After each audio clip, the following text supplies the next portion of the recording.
kenapa kamu yang nggak makan?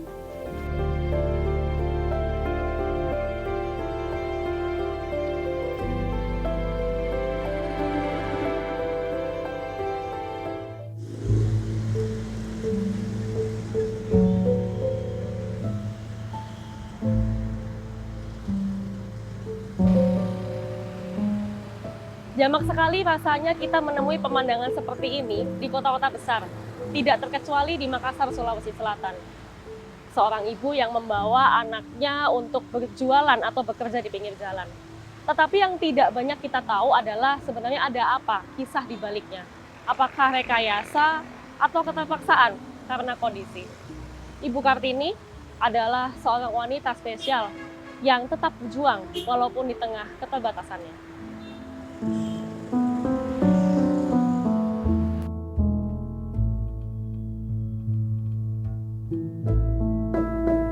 Orang memanggilnya Kartini. Seperti namanya, wanita muda ini tidak biasa. Matanya hanya dapat melihat sekilas cahaya, sedang bentuk dan rupa manusia di sekitarnya tak jelas. Namun, Kartini bukan sekadar penyandang disabilitas. Pekerjaan sehari-harinya adalah pedagang keripik keliling. Wanita kelahiran 12 Februari 28 tahun yang lalu itu mengandalkan indera pendengarannya dan peraba sepenuhnya untuk bisa berjualan.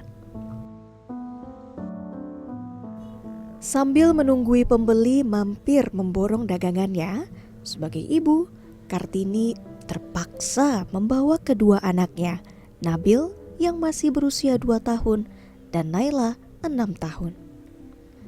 Kartini adalah seorang janda dan perantau dari Kabupaten Goa yang hidup seorang diri di kota Makassar. Naila, anak sulungnya, adalah mata dari Kartini.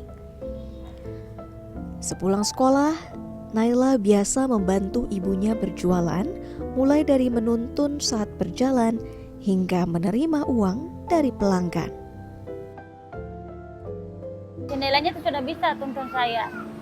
Dia saat mau jalan, dia sudah bisa tuntun saya. Bantu urus si kecil juga, Naila. Alhamdulillah udah bisa sedikit-sedikit.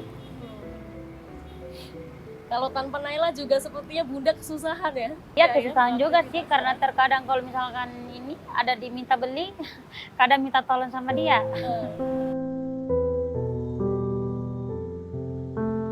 Sependek ingatan Kartini, ia sudah menjalani pekerjaan ini selama 3 tahun. Ia harus menyediakan modal kurang lebih Rp150.000 untuk membeli keripik pisang dari pembuatnya. Untuk 15-20 bungkus, biasanya baru bisa terjual dalam waktu 1-2 minggu. Satu bungkus keripik pisang dijual dengan harga Rp10.000. Jika cukup beruntung, Kartini bisa membawa pulang uang sebesar Rp40.000 dengan keuntungan Rp2.000 per bungkus keripik. Namun, tentu hasil ini tak bisa didapat setiap hari. Jika sedang sepi, Kartini terpaksa harus membawa pulang kembali dagangannya dan kembali berjualan esok hari. Walau penghasilan serba tidak pasti, Kartini tidak menyerah. Bahkan ketika bencana menimpa dirinya.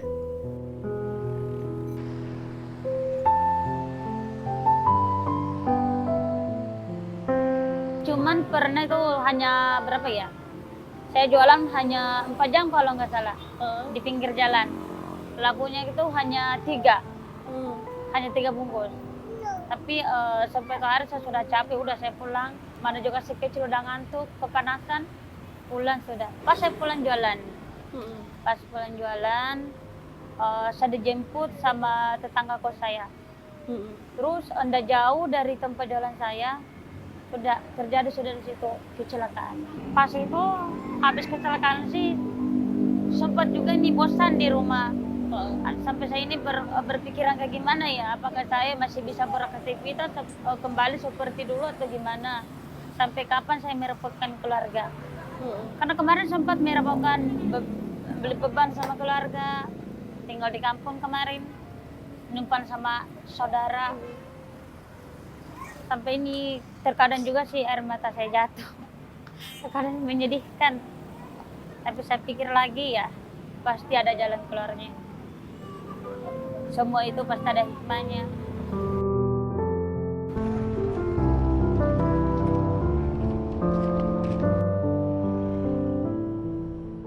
Ya, ini adalah hari pertama Kartini kembali berjualan setelah 5 bulan lebih harus absen. Saat kecelakaan terjadi, telapak kaki kanan Kartini mengenai benda tumpul dan harus menjalani sejumlah operasi. Namun mukjizat terjadi, kakinya perlahan pulih. Dengan jalan terpincang-pincang dan kondisi mata tak melihat, Kartini bangkit kembali mencari nafkah.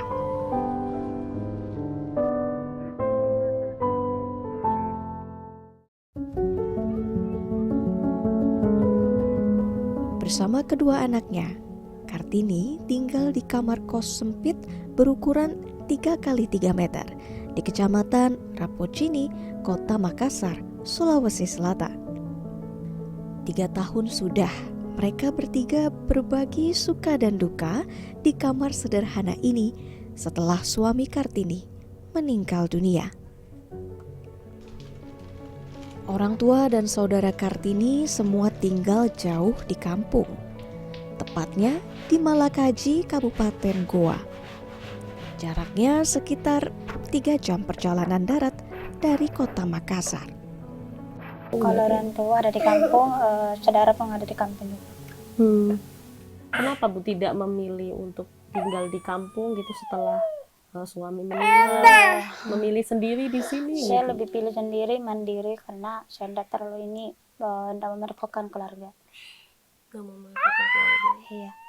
Tapi biasanya kalau keluarga itu gak merasa direpotkan loh Bu padahal. Tapi lebih senang Saya di sih Makassar. lebih saja. senang di Makassar sih, karena di Makassar itu bisa beraktivitas, bisa bekerja gitu, bisa cari uang. Kalau di kampung kan nggak ada kerjaan, nggak tahu mau kerja apa.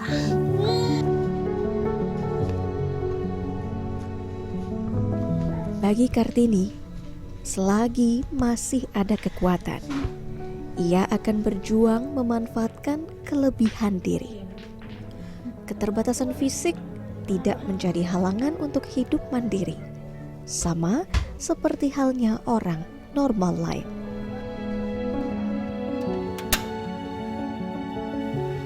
Tapi gimana ya kalau orang tua saya sudah tidak ada, gimana kehidupannya saya ke depannya. Tapi setelah sama sudah ceramah, alhamdulillah saya juga ini sudah semangat.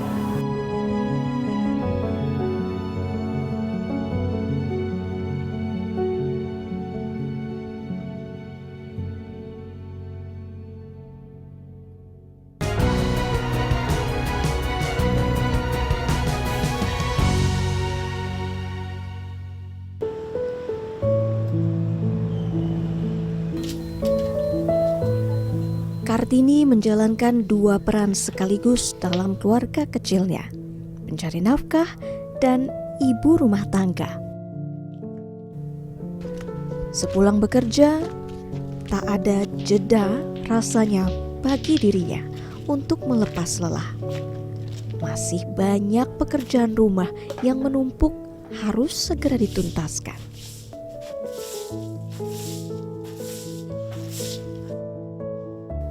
Apa yang dikerjakan Kartini ini mungkin biasa saja, membersihkan tempat tidur, menyapu, dan mencuci pakaian.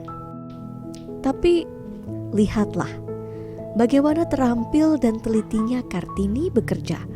Dengan keterbatasan penglihatannya, pekerjaan rumah tangga diselesaikan tanpa celah. Belum lagi tanggung jawabnya merawat Naila dan Nabil yang masih balita. Meski tanpa melihat, kasih sayang dan tanggung jawab Kartini sebagai ibu tidak berkurang 1% pun. Itu kan sudah biasa ya, mungkin merawat Iya. anak kecil, ini begini. Iya, karena mungkin kakak udah biasa.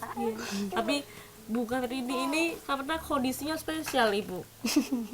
Ibu merawat itu tanpa melihat loh, Ibu. Iya, karena kakak pakai perasaan. Semua dari perasaan ya. Iya. Pakai perasaan dan perasaan.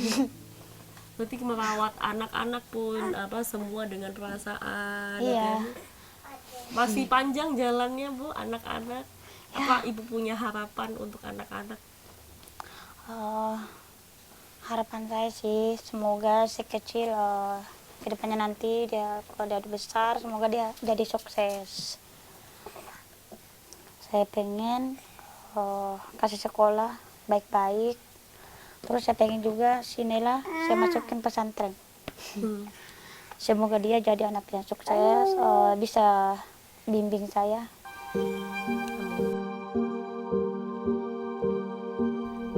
Dalam hati kecilnya terbesit perasaan khawatir karena Kartini harus membesarkan dan mendidik kedua anaknya seorang diri tanpa bantuan suami.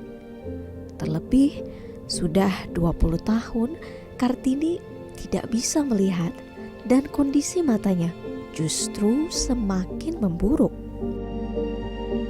Tapi kalau cerita sedikit mundur ke belakang gitu, kondisi mata itu kalau saat ini apa Bu? Tidak lihat sama sekali, gelap atau apa? Masih bisa lihat bayangan sedikit, masih bisa lihat cahaya. Cahaya terlihat itu. Berarti kalau sekarang ada saya ngobrol begitu. Iya. Apa terlihat seperti ada bayang? Terlihat bayangannya cuma udah jelas mukanya. Kondisi itu dari sejak kapan Ibu mengalami benar-benar? Dari umur 7 tahun. Umur 7 tahun. Berarti sejak lahir waktu kecil itu benar-benar normal Bu? Iya, waktu masih kecil itu normal sih. Nanti umur 7 tahun baru itu nggak bisa melihat. Apakah benar-benar langsung parah seperti itu atau perlahan-lahan? Perlahan-lahan awalnya itu saya bangun tidur, terus pas dilihat matanya ada yang putih di dalam. Tapi nggak langsung dua, awalnya cuman sebelah. Lama-kelamaan sudah dua-duanya sudah.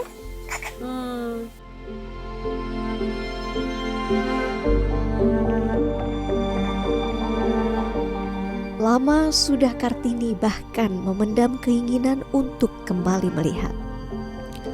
Karena keterbatasan ekonomi dan pendidikan keluarga, Kartini tak pernah satu kali pun memeriksakan matanya ke dokter. Untuk itu, tim berbuat baik mengajak Kartini untuk mengecek kondisi matanya ke Rumah Sakit Mata Makassar.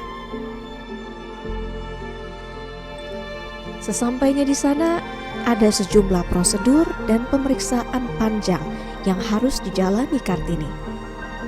Sementara itu, karena peraturan rumah sakit, anak-anak Kartini harus menunggu di luar. Tim berbuat baik bekerja sama dengan komunitas relawan Ayo Berbagi Makassar membantu menjaga Naila dan Nabil sembari bunda mereka menjalani pemeriksaan.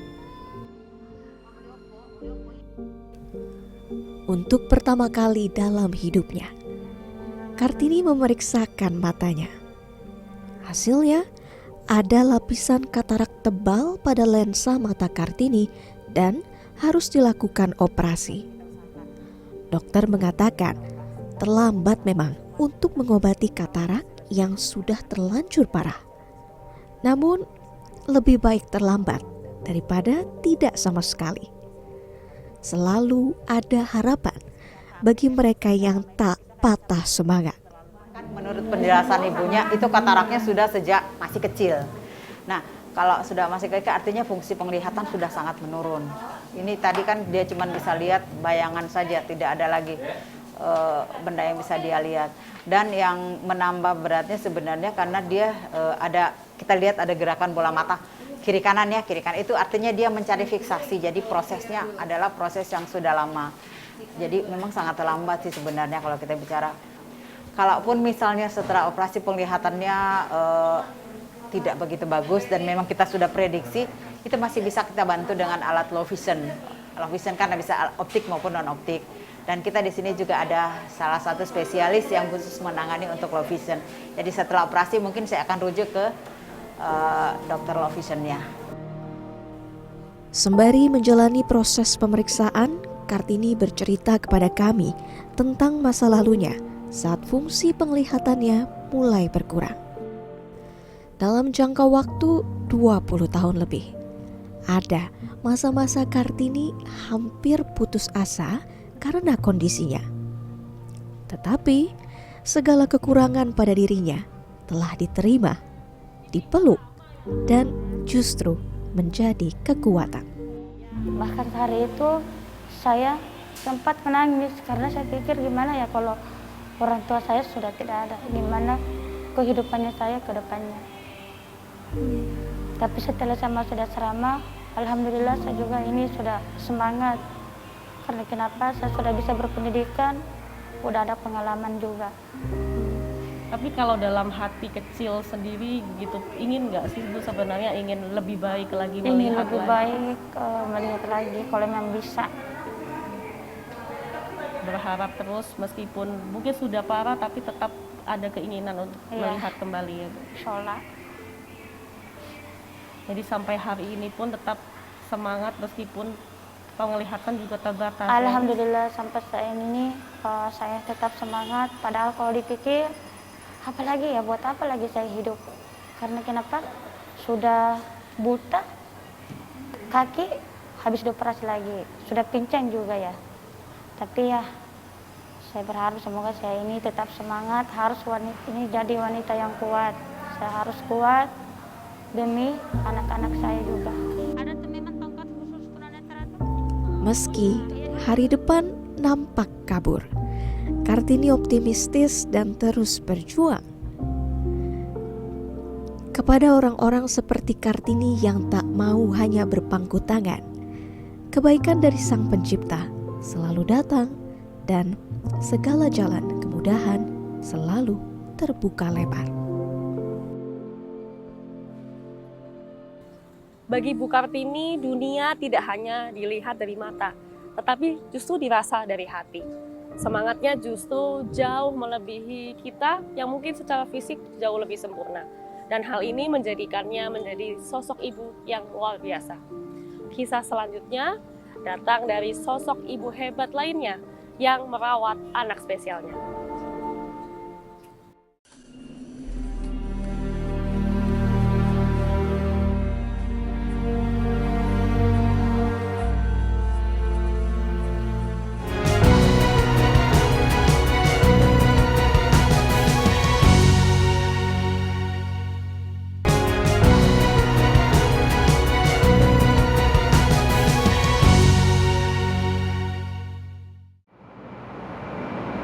Sekitar 54% perempuan Indonesia usia produktif yang bekerja, sedangkan sisanya memilih menjadi ibu rumah tangga. Tetapi pekerjaan ini tidak bisa dianggap remeh, karena pekerjaan mengurus rumah tangga memiliki beban dan tanggung jawab yang besar. Sampai-sampai saya menemukan sebuah riset yang mengatakan bahwa ibu rumah tangga sangat berpotensi lebih besar untuk mengalami depresi atau gangguan mental. Hal ini tidak perlu terjadi jika sang ibu mendapatkan support system yang tepat. Tidak harus suami, tetapi bisa jadi keluarga lain atau bahkan tetangga. Gambaran ini adalah yang dirangkum oleh kawan saya Inam Tohari di Magetan, seorang ibu dengan kondisi spesial yang mendapat bantuan orang-orang baik di sekitarnya.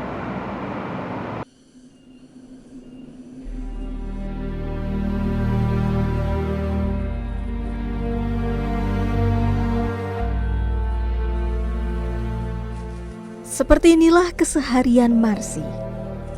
Tak berlebihan rasanya jika menyebutnya wanita hebat. Fisik Marsi tak sempurna. Untuk dapat beraktivitas seperti orang lain, Marsi harus bergerak sambil mengesot. Sedangkan untuk berjalan, Marsi banyak menumpu kekuatan pada kedua lututnya. Tapi hal ini tak menghalanginya menjadi ibu sejati. Bukan hanya berjuang untuk dirinya sendiri, Marsi dengan keterbatasannya harus merawat pula anaknya yang penyandang disabilitas.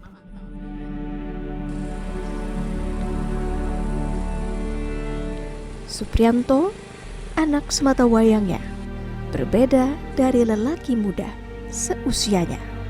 Sejak kecil, pria usia 28 tahun ini mengalami kelumpuhan. Hingga kini, Supriyanto sama sekali tidak bisa beraktivitas. Ia hanya bisa terbaring di atas tempat tidur. Artinya, segala macam kebutuhan sehari-hari, bahkan untuk sekadar makan, harus dibantu oleh ibunya. Putrane sakit asli ini mulai kapan Ibu? TK SD kelas kapan medal di sini koncone terus medal mboten saged mlebet Mboten purun sekolah. Purun sekolah Rumiyin waktu lahir ngantos TK niku sakit mlampah. saged Lah niku gara-gara napa? kula nggih mboten ngertos Mas ujug-ujug nggih ngoten niku Angel mlampah. nggih Ngantos sakniki Ibu. nggih. Tidak mudah tentu bagi Marsi, apalagi ia hanya tinggal berdua dengan anaknya sebab Marsi seorang janda. Marsi dan Supriyanto saling melengkapi satu sama lain di bawah atap rumah sederhana mereka di Desa Sumber Sawit, Kecamatan Sidorejo, Kabupaten Magetan, Jawa Timur. Beruntung, tetangga dan kerabat yang tinggal di sekitar rumah peduli pada keluarga kecil ini. Mereka banyak membantu merawat Supriyanto. Misalnya untuk berjemur di pagi hari seperti ini. Rasanya untuk bisa keluar dari kamar dan menikmati matahari pagi adalah suatu kemewahan bagi Supriyanto yang telah lebih dari 20 tahun hanya bisa terbaring lemah di tempat tidur. Ya, kebutuhannya Mas Pri di waktu misalnya kalau untuk berjemur itu kita bantu keluar. Saya dengan adanya fisik dia yang itu kan nggak mungkin lah untuk sendiri. Itu Mas. Lainnya mungkin apa yang mungkin dibantu? Ya, Pengen nanti kalau sudah keluar berjemur, pengennya jalan-jalan di lingkungan itu tak antar. Selain itu, tetangga juga menyisihkan sedikit milik mereka untuk berbagi makanan pada Marsi dan Supriyanto. Bantuan ini memang tidak megah, tapi sangat berarti bagi ibu dan anak penyandang disabilitas ini. Namun, Marsi sesungguhnya adalah sekuat-kuatnya wanita. Ia tidak menunggu belas kasihan orang. Perannya sebagai ibu bagi Supriyanto sekaligus tulang punggung keluarga dijalani dengan sepenuh hati. Marsi tetap mengerjakan pekerjaan rumah tangga layaknya ibu normal lain. Ia juga bekerja sebagai penganyam bambu. Anyaman ini dibuat hingga menjadi lembaran untuk nantinya dirangkai menjadi caping. Namun, penghasilan Marsi dari pekerjaan ini jauh dari kata cukup untuk memenuhi kebutuhan sehari-hari.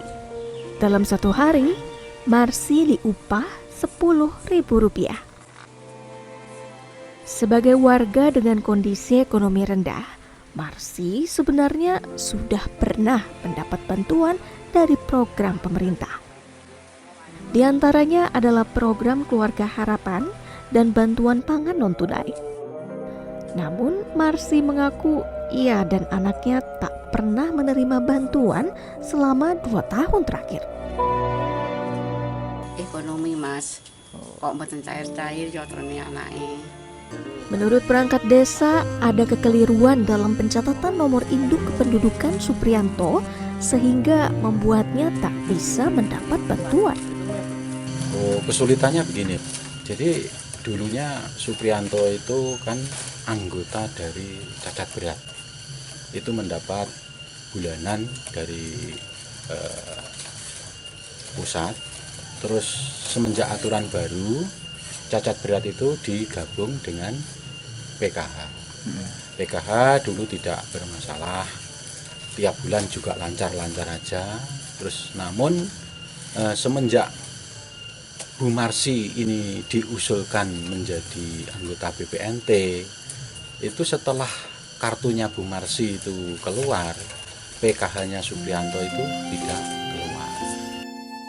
Meski kuat menanggung beban berat sebagai ibu dengan keterbatasan fisik, Marsi tetap bertahan bersama putra tersayang. Namun, Marsi tentu tidak harus menghadapi semua persoalan sendiri.